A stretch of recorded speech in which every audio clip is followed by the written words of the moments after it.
guest is Angel Ribo, and he's known as the Confident CEO, and he plays multiple roles in his life.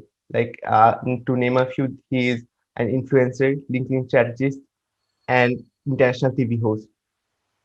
These are just a few titles of his, and today I feel honored to interview him. So, for our listeners who don't know you, can you tell us a bit about yourself and how the journey has shaped you today? Of course, thank you. Thank you very much, Mahmoud, for having me, and thank you everybody for listening to us today. So, as you said, my name is Angel Ribo, and my brand is the CEO Confidant. And basically, both accomplished entrepreneurs and corporate CEOs, they hire me to bridge the gap globally for expansion and exposure. I basically help them take their businesses internationally as a way to accelerate the growth of their businesses. And basically, I've done that for a long time already. And the reason why my brand is what it is because, when I left corporate America 5 years ago, I counted how many, companies and CEOs I had held before. And in the last 20 plus years, I have held more than 1,500 CEOs in 33 different countries. So thank you for having me. Besides that, I'm also the president and co-founder of Wisdom for Kids, which is a foundation we help underprivileged kids in Latin America become entrepreneurs using the local resources. Yeah, that's amazing. That's amazing. 1,500 is really big number. Yeah, that's a lot. How Yeah, long it's a have? big number. Yeah, absolutely. So how long have you been connected to this entrepreneurship and? Yeah, so well, I've been connected to entrepreneurship for a long time, since the 90s, because, all the time I was working, helping other companies develop their businesses. I was also working with, indirect sales models, which means that I was helping, basically resellers, distributors to develop the business along with the companies I was working with. So I was always working with entrepreneurs, and I was always helping them with their businesses, with business strategies, and to help them go to the market along with us. So I have been then involved with entrepreneurship since then early 90s. And I have been involved with, entrepreneurship in Latin America as with my charity since 2018, probably. And we have already helped more than, 1,000 families since then. Yeah, that's amazing. Yeah, amazing. So how did you from where did you got the inspiration to start your nonprofit? Yeah, Basically, your so charity. yes, thank you. Yeah, absolutely. So basically, while I was working in Latin America, and I lived in Latin America for 10 years, and I worked there for over 15 years.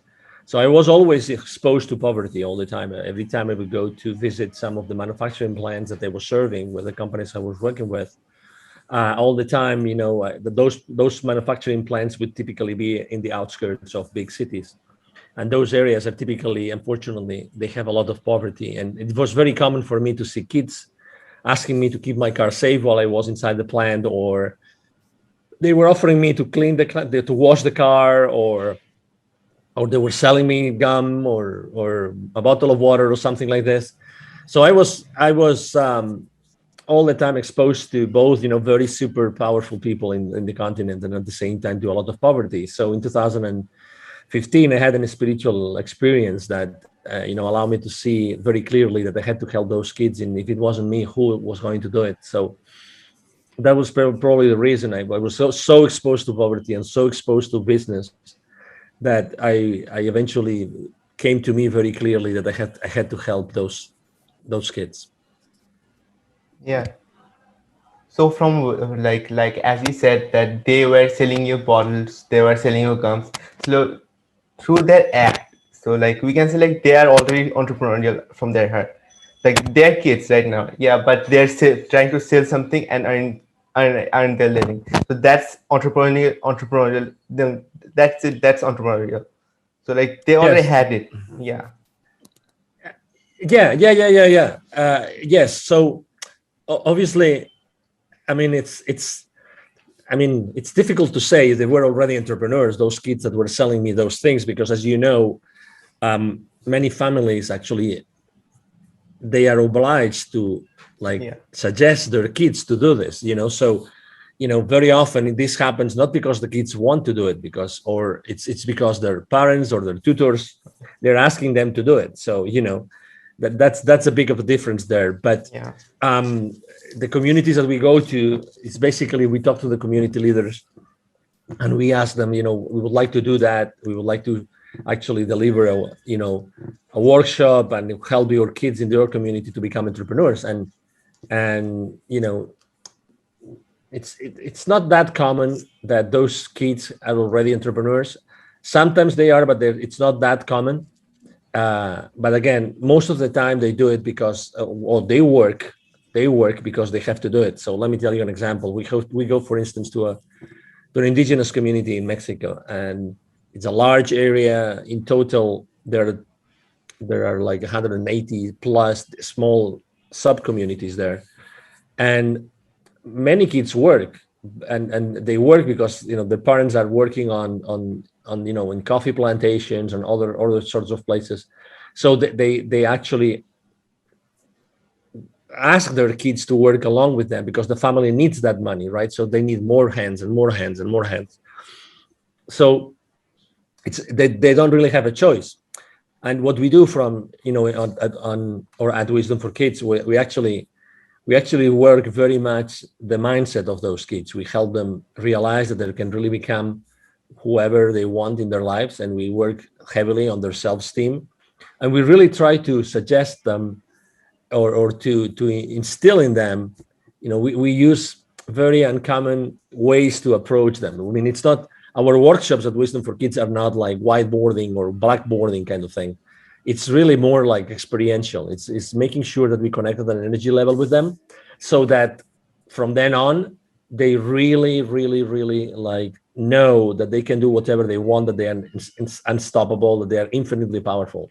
We work a lot on self-esteem, but we do a lot of playing and jumping and dancing and singing, and also we do a meditation along with the rest of the activities that we do with them. And again, we try to really change the lives of these kids since the very beginning, because it took to us a long time to define and to develop this workshop, because we wanted it to make a big difference. We wanted it to make a big difference in their lives. That's really like amazing actually. Like I'm not finding the perfect word here that to describe how I That's feel. good. That's Yeah. good. Yeah, yeah, yeah, yeah. But as you know, I think it's important to expose people to new knowledge and to new experiences. And it took almost 2 years and two PhD students to develop the workshop that we're delivering today. So yeah, I mean, we have really invested a lot of time in making sure that what we do with the kids is really impactful and it's going to stay with them for the rest of their lives. Okay. So like, how long did it take to make those workshops? Yeah, well, I mean, it took to us 2 years to develop them, but it's basically two hours long workshops in which we pack really a lot of many different things. But it really flows very well because it's all about having the kids super excited for two hours. So it's really fun, and obviously, um, I mean, kids are magic, right? I mean, kids have this ability to really enjoy life like no one else, right? It's a blessing to be able to work with kids and to teach them things. So it's 2 hours, but it's really, when we go back to those communities, they really remember us and they really are excited about what they did, what we did with them, in when we first engaged with them. Yeah, that's like so great. Like truly, like kids are amazing because if you try to like they can be molded in any shape. That's a fact. So like if you just give them proper knowledge about something and make them interested in a topic, they're gonna go that way. Like that's the truth. And that's so like building their foundations from like that early age like is what the future needs basically. So like they are the future. Yeah, That's the truth. And if the foundations is not good, like then like how what the will the future be? exactly. Exactly. Exactly. So tell us a bit more about your spiritual awakening. Like what experience did you had? Yeah. So basically, thank you for asking. So basically, it was this. It's actually the second time that I feel this like super rush of energy. It was a Saturday morning. I was in a hotel in Mexico City. It was 8:30 a.m. I just woke up. I was really remorseful. I was really sad. I was really exhausted because I had worked a lot the previous week. I missed my plane to go back home in the previous day on Friday. So and as soon as I got into the shower, um, this incredible rush of energy went through me, and I started crying for no reason. And all those images of those kids I had met in Latin America started to come at me all the time. And I was for a few minutes crying under the shower, on my knees, and I really didn't know what that meant. But I'm having chills now as I'm explaining it, because it was really an intense experience, and I remember it was extremely sensitive and emotional for the rest of the day. But that meant something, right? I mean, I think that it's the second time in my life that I really listened to what the universe was telling me. Just to, I really believe that everything happens for a reason. For instance, and I want to really support you, Mahmoud, a lot, because I really admire you and I'm impressed by you, because you're a very young man, but you said I want to have my own podcast and I want to do it no matter what. And he's at the other side of the world because he's in Bangladesh and I am here in Dallas, in Texas. And the chances of Mahmoud and myself, to me, they were really remote. But he was kind enough to invite me to his podcast, and I'm really thrilled. I mean, I'm one of his first guests, and I'm really thrilled to be able to share my experience, my journey, and my knowledge. And I think that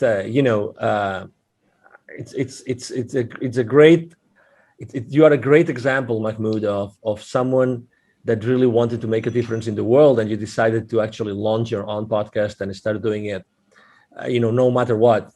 So this is exactly the spirit that I'm trying to instill the kids that I'm helping in Latin America, and this is exactly, I have been allowed to teach hundreds of salespeople in my life, literally from many different countries, and I have to say that all of them remember me, right? And I very often they reach out to me and they share things and experiences with me, and that's one of the legacies, right? Is that when you are able to help people, they will always remember that. They will always be there, and they will always remember that. And life's too short to waste it with the wrong people. And let's make the most of the time that we are together, and let's make the most to help your audience, because at the end of the day, I'm sure that you, Mahmoud, you're doing this to help your audience. You want to inspire people with content, with good content, with valuable content, and with also nice stories that are going to inspire other people to do things and to take action. And I tell you, everybody who's listening to us today, it only takes your will. It only takes your will to take action. My favorite business mantra, is taking perfect action now. Anybody can take any action, and you don't know what's that's going to take it, right? And everything happens for a reason. For some reason today I had to be on this podcast in Bangladesh, and I'm so blessed to be here because I'm able to answer Mahmoud questions, and I'm able to help his audience and to skyrocket his podcast. And I'm going to support you, Mahmoud, as much as I can on my social media whenever the episode is uploaded and is published and everything. So this is what life is about, and I really want to commend you for doing what you do every single day, Mahmoud. Yeah, thanks a lot. Basically, I'm very flattered to hear that. Like, yeah, yeah, like every single word that you said was extremely like absolutely true. It actually is only will, like the first and the only thing. Not the only thing, but like the most important, like the core thing that takes is the will and the ability to take action with it. Yeah, so like that's the main thing. That's if you're not discouraged. So if uh, as everyone else, so most people are discouraged before starting anything else. But if we Mhm. have enough willing power, then we will get through it. Like that's the truth. And but like the kids that you're helping, like for them, it's this is the mental barrier because everyone else is making like thinking that or like forcing them to think that nothing's gonna happen, like nothing's good gonna happen. Like that's one of the thing. And if we are able to like it doesn't matter who it is, but if anyone is able to help grow this willingness in a kid, then he'll do great in the world in the future, and make a difference in others life. And And you that's mentioned, sorry to interrupt you. yeah, Continue, absolutely. continue. Yes. Nah, No, no, go no. I ahead. was gonna say because you mentioned something which is really important, and you mentioned discouragement, right? It's true, and that's something that we face when we go to Latin America, because when we help kids and we have this, let's say the initial workshop, obviously we know that it's very easy for the kids' parents or tutors to just with one word, with one eyesight, just to say, "What you just learn is useless" or whatever, right? I mean, so they can be easily discouraged. But I think that the example that we have to actually give ourselves, you and myself, as opinion leaders, I think that discouragement is just, it's just a temporary loss of enthusiasm. That's what it is. So, I think that we should, and we do teach the kids that, there's no such thing as a failure, and that everything happens for a reason. There's all the time there's a reason why we have to do things, and there's a reason why we have to perform certain activities and do certain things. So um regardless, everything happens for a reason. I was yesterday, I think it was Tony Robbins, like seven basic principles that he runs his life by. And Tony Robbins, obviously, he's a very powerful, he coaches very powerful people in the world.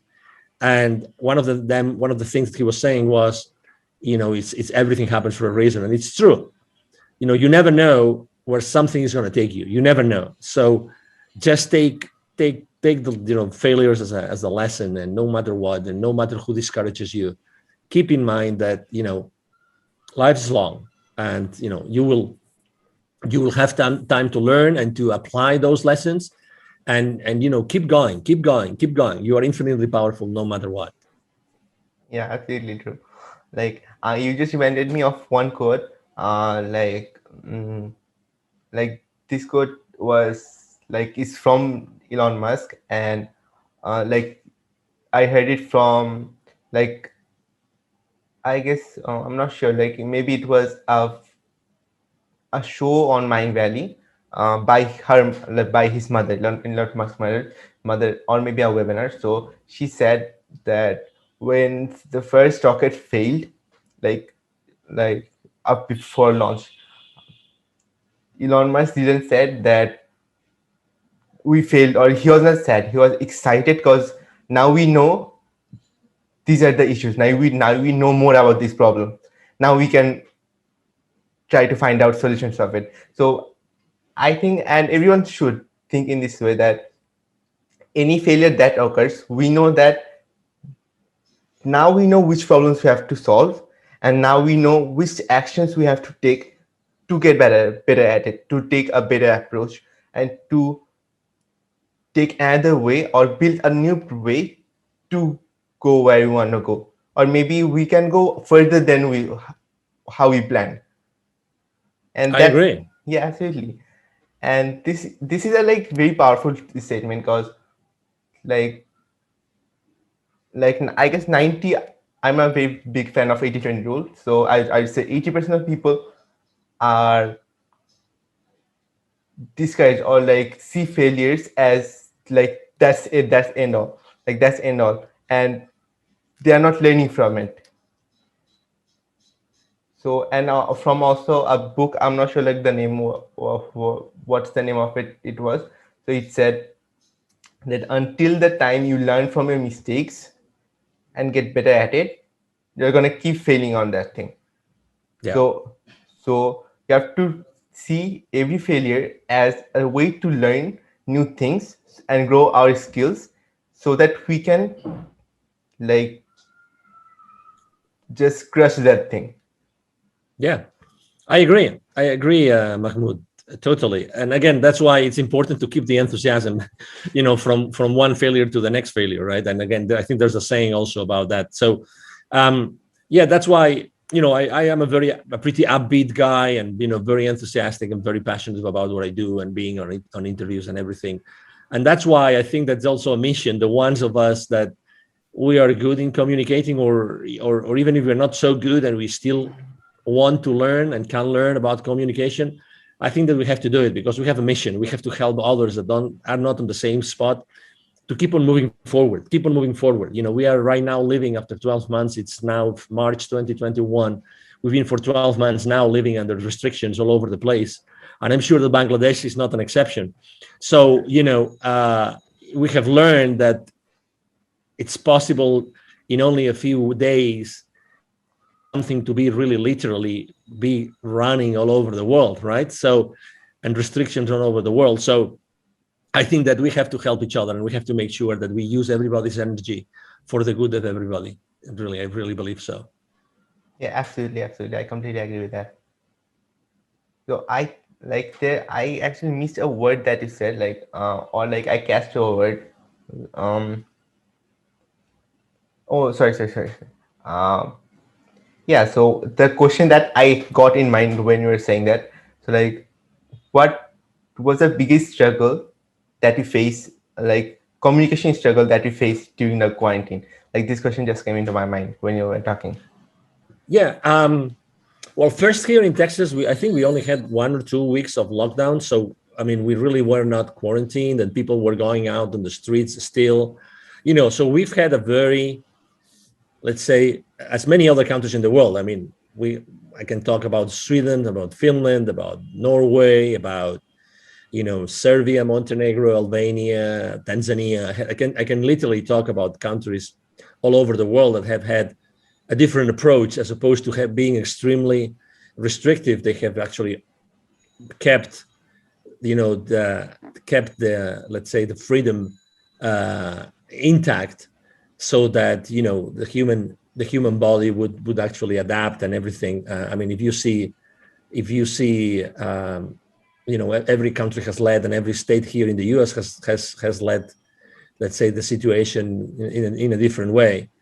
And so I wouldn't say I had communication problems. I would say, obviously, that I'm used to have face-to-face meetings, so I had to stop having face-to-face meetings for a while, but I resumed them. And again, I like last year, I met personally face-to-face tens of executives of companies here in Dallas. So, you know, again, I think that being respectful with everybody, you can still keep on, communicating with them, and just be cautious and aware of maybe some restrictions that had to be in place. That's it. But yeah, it's a good question. I think that maybe communication wasn't the problem. Maybe connecting, right? I think that it's strange to see now someone that did not disconnect with someone. I like to say that I'm really, one of my missions in life is to connect the unconnected. And so I think that last year a lot of people got unconnected or disconnected. There were a lot of bridges between people that were burned. And again, I consider myself also as a public figure being in that spot in which I have to really diligently work to bridge that gap between the people that were, polarized or disconnected, or, fell into different sides and they could not, reconcile. I think that it's important for us to be building those bridges, because, we've always lived in peace and loving and liking, so why allowing those, probably one of the most difficult months in our lives, why allowing them to be, forever, permanently, like, uh, wiping out our connections. And so that's why I think that connection is something that really was damaged last year, and not necessarily with me, again, because I know that I have to be extremely compassionate about everybody, and thoughtful and aware. But I know that there's a lot of people that have, lost friends and relatives, like, like friendships, I mean relationships that were broken, and I think that rebuilding those bridges, it will eventually happen again. It will take some time, but I think that uh, we are here to do that, and you do that with your podcast every single day, Mahmoud. Thanks again for like just mentioning that. Um, yeah, that's really awesome. Cause like I loved your mission, which you said like connecting unconnected people. Cause like that's really important. Cause because of this, especially this, I don't exactly say that because of this only this, let's say, pandemic only, but for a pretty long time people are unconnected. Like people are getting unconnected, like they're connecting on social medias, that's true, but most of the people are unconnected with each other. And that's a really big problem because we have to get connected to solve the biggest problems in the world. Let's say like hunger is a great problem in a large portion of the world. So let's, for even solving that problem, we have to get connected. And if you're connected, and like connected minds create solutions, that's the thing. Like, because, well, let's say like the most genius person in the world, let's say Einstein for example, though he's not there anymore, but even if he was alone, he might have, like, he could have did the best thing, like invented the best thing. But if, like, when other people were also around him, like that's what actually boosted his invention a lot. I believe that, because it doesn't matter how intelligent you are. It's about connect, like getting together with other great people, and then you can create the best of the best thing. True.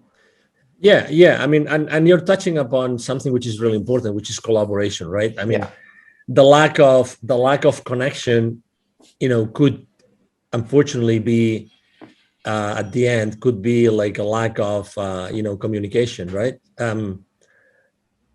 But it doesn't have to be. I think that reconnecting means that collaborating as well, and I think that the future of the world is collaboration.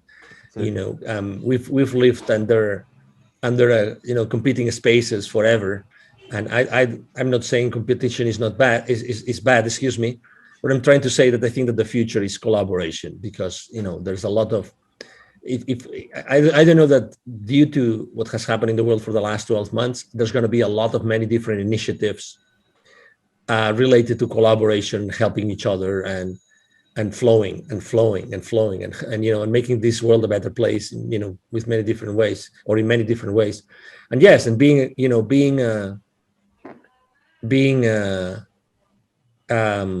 aware of this, I think, is really important today. Today more than ever. Like that's the thing. Yes, absolutely. Yeah. The collaboration is, I completely agree with that, because like without collaboration, like we can make great things happen. And like in the future, all the great innovation has to come through collaborations, and not in the future as well, like in this time, let's say today we need anything that happens today is because of collaboration. And if you are not connected with amazing people, like people who want to have, like who have similar passions with ours, so let's say we want to solve this problem, and there are a lot of people that we don't know about who are also passionate to solve this exact problem, not even with a different thing, like not even with a twerk or anything. So if we are able to bring those all passionate people together, like they're gonna work passionately even if they have nothing. And that's where the magic begins, truly. Mhm. Yeah, we are magical beings, and we are infinitely powerful. It's a matter of just talking to each other, and helping each other, and keep on exploring, and keep on, that's why I go back to the same thing, taking imperfect action now. I think that taking action is so powerful. It gives you so much power, and it gives you so much experience, and you are able to be more intentional in what you do every single day. As much as you take action, you keep on putting yourself on the line and doing things that you didn't think that you could do. So it's like me, when I started my, let's say, my solopreneur career. Well, right now I have a large team in my company, but when I started, it's actually, I mean, I had a very limited presence on LinkedIn, for instance. LinkedIn is the platform where I work the most. Right now I have 27,000 connections, and I have made a lot of mistakes, but right now I have a very engaged community. I help them a lot. I give a lot of value away. And this is, it's just, part of who I am, and part of making mistakes, and doing a lot of things with many different people. It's I think that, and I think Tony Robbins says it very well also. I think that that your worth, or even your wealth, is totally proportionate to the amount of people that you're able to help. So if I want to help, if I want to be really, like, wealthy, I think that I have to really make sure that I'm able to put out there a way in which, hundreds of thousands, if not millions of people can benefit from what I do. Absolutely, absolutely. So, like, I don't know, like, talking with you, like all the codes are coming into my mind, like while talking to you, because um, so it's about helping people. Like, one thing is, if we want anything in life, I forgot the author of it who said it, but if you want anything in life, like, sorry, I said opposite. We can have anything in life if we help enough people, and this is absolutely true, because even if we are selling any product, we are helping them to solve a problem. So in that regard, we are helping them, and the more people we're able to help, and or another thing, so like if the problem is bigger and we are able to help more people, and we're gonna get more wealthy, like that's the truth. And it didn't, like, it's not anything forceful that we're taking money. It's just we're helping, and in that exchange they are giving us. Yeah, I agree. Absolutely. Yeah, I mean, it's by definition. I mean, it's you know, but that's then it's the question is then, if the people listening to us, right, if they want to get help, and they want to reach that point, how do they do it? How do they get the message across? What's the right message? What's the right service? What's the right product? I remember last year here in the Dallas community, I collaborate a lot with many different business accelerators and startups and entrepreneurs. And I gave actually 2 times last year. I gave a couple of uh, webinars about pivoting. So pivoting is the concept of reinventing yourself, right? So when you pivot, this means that you are, I mean, that Completely falls like shifting. the basketball. Yeah, exactly. So the basketball term of pivoting, right? So um, I think that it's important that you know how to pivot. It's like important that you know how to put in place what your passion is, what your expertise is, what the market really, Wants. is willing to pay, and what the market wants. Those 3 things, those 4 things, excuse me. I think those 4 things are extremely relevant and extremely important. And that's really the basis for anything else that you want to do. But you have to do it properly. I think that you have to do. If you haven't done it yet, just ask yourself those 4 questions. What are you passionate about? What other people tell you that you're really an expert on? What do you think that the market needs and or the market wants? And because that's important. And then, is the market going to pay for it? And how much is going to pay for it? So those 4 questions, ask those questions to yourself. And I think that you will then be able to really set up a starting point for your entrepreneurial journey. Yeah, those four are really amazing questions, because we can start from there. So like if we kick out every other thoughts from our mind and we start from there, we can get a clear direction, and we understand the people, like what they want, what we want, and then align it with like what our strength is. And then to like after combining it, like we'll set the price as well, like depending on the market how much they want to pay, and then release it. And another thing that also came to mind was we have also have to check if the market is also ready for it, because there are a few invention, I guess, of which was invented Hmm. and they did not succeed when they were invented. Yeah. Yeah, because the market was not ready yet. But after a period of time when the market was ready, then when it was released, it became a quick hit. Like in overnight, it became overnight hit because the market was not ready. Yeah, yeah, I agree.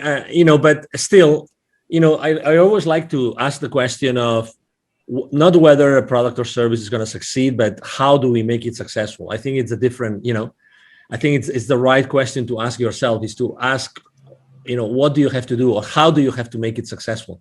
I think that we should ask ourselves a different question.